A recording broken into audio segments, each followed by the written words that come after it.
So, box full of black cards, all done up in my old sorting routine. Box had an ex-girlfriend's email address scribbled on it. Kind of appropriate because she was a mean little thing, and I didn't realize it at the time. But yeah, what can I say? We all get into relationships that we didn't know better than at some point or another. So, coming across some stuff, I'm really going to have to do some research on some of the foreign cards. So I'm finding cards and languages that I'm sitting here looking at it, and I'm like, there's no way in hell you were printed in that language, in that set. So there's got to be a reason why you're in that language with a black border and that set's expansion symbol. There's got to be. There must be a rational explanation. But, oh well.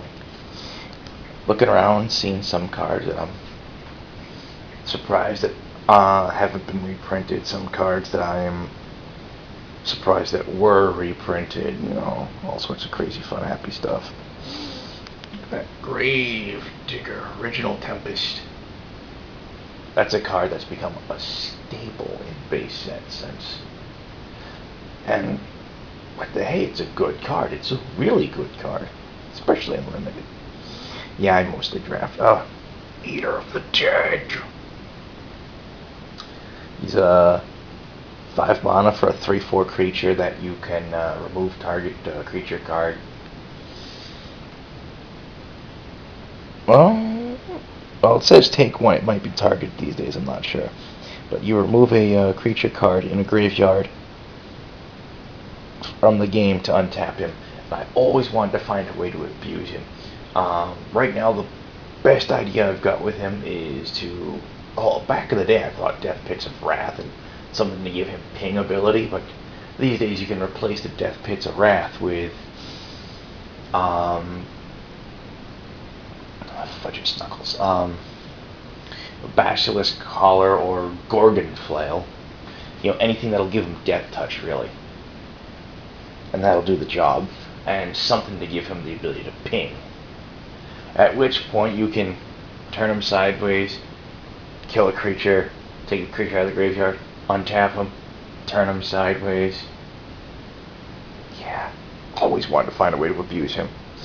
One of the things I came across in here, I don't have them up and out. I've come across a few from the last few days. Licids. Now, some people remember them. Others need an explanation. A Licid was usually a really weak creature, a 1/1 or a 2/2 at best. And it could turn itself into an aura. Well, back in the day we called them creature enchantments, or enchant creature, whatever. But basically, he'd turn himself into a creature enchantment and attach himself to target creature. And usually one you control. Not always, but usually. And I'm pretty sure each color had like 2 of them. I know one of the green ones gave a creature regeneration. I want to say the other one gave you trample or something crazy like that. Doesn't matter. But yeah, the Licids were an interesting concept because they could use their own special ability to evade removal. That's the thing about Licids. Once they became an enchantment, they gained an ability that let them revert to being a creature. Always nice. You could bounce them all around and make them really difficult to kill without having mass removal somewhere. Well, mass creature removal would do it. But if you try to enchantment removal, you could just bounce it off. Provided you have the mana, of course. And, interesting concept. They did it up in Tempest. I want to say there was a couple in Stronghold. I don't think there were any Licids in Exodus, but don't quote me on that. I really am not 100% certain. But like I said, it was an interesting concept. I'd love to see him try it again. I'm thinking one of the reasons why it wasn't particularly popular is because it was a little bit on the expensive side mono-wise. But it was an interesting concept, and it was also the first time in the game, in the history of the game, where you would technically have a tapped enchantment. Now, I don't think there was anything prior to that said tap target permanent. There might have been, I'm not 100% certain, but but even then, there was no point in tapping an enchantment.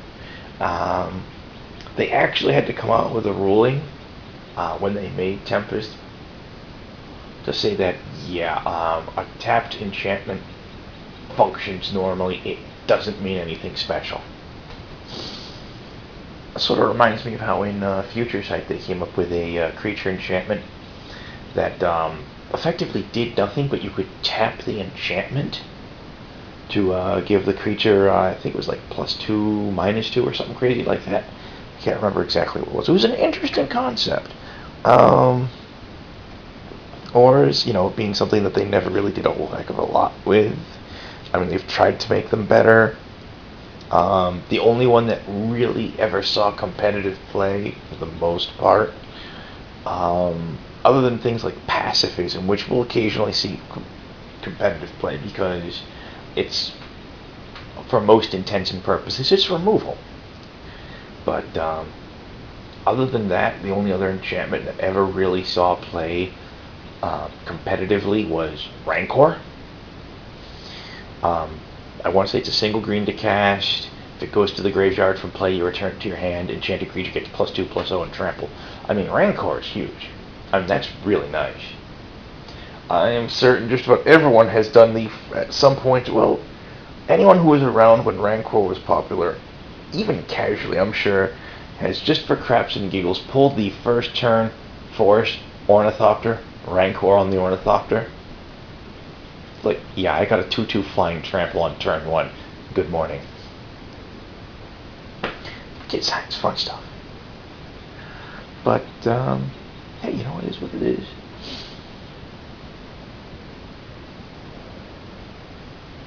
Oh, hey, I was about to wrap this up, then I remembered something. Talking yesterday about, in the last video,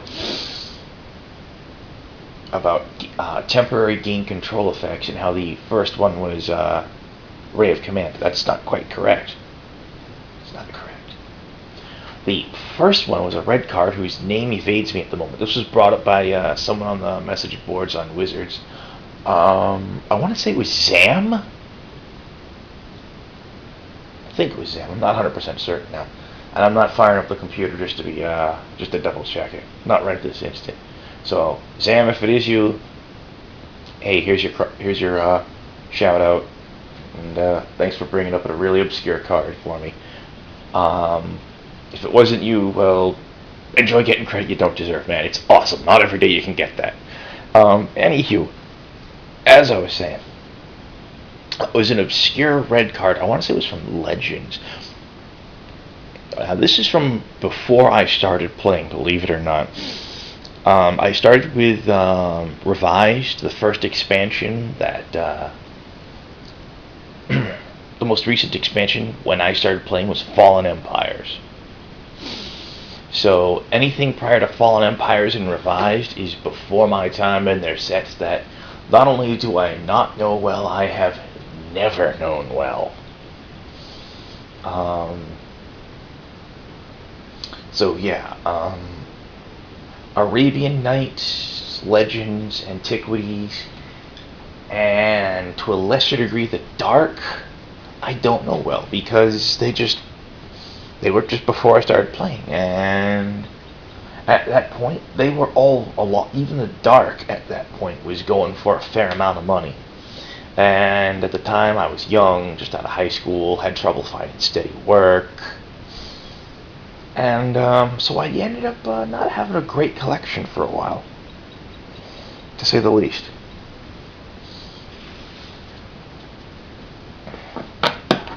In fact, I want to say it's probably, I don't know. I think I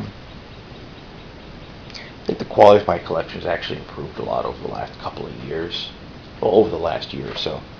Mostly because I've become more willing to trade. I've always been a pack rat. I know, me? Pack rat? Who would have guessed, right? But yeah, the last year or so I've become more willing to trade and or just outright purchase singles for stuff. And yeah, I think that's actually kind of improved the quality of my collection. That, and of course, it's like I've got a better eye for cards now than I used to. I think right when I was really starting to get good at the game, um, I had the distinct displeasure of working Friday nights, and hey, guess what happened? I couldn't make it down to my local game seller to draft, so stuff happens. Oh, I've babbled a bunch, so I'm going to cut this off, and I should post it sometime this afternoon. Alright, be good, fellas.